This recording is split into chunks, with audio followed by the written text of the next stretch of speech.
Hello, Vachu, let's read the question. Assertion: zeroth law of thermodynamics defines thermal equilibrium. Reason: at thermal equilibrium of two bodies, they have same internal energies. Okay, assertion देखें कि zeroth law of thermodynamics से thermal equilibrium define किया था.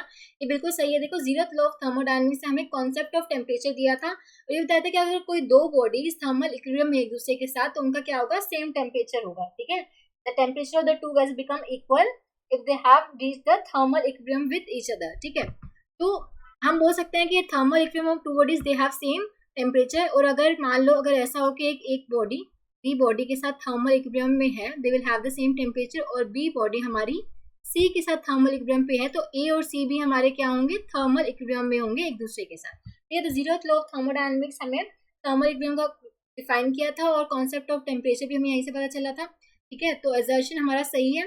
Reason: at thermal equilibrium of two bodies they have same internal energy. ये सही नहीं है. ये जरूरी नहीं है कि थर्मल इक्विलिब्रियम पे हमारी जो इंटरनल एनर्जी भी सेम हो. Thermal equilibrium of two bodies से हम बोल सकते हैं कि जो टेम्परेचर होगा दैट विल बी सेम.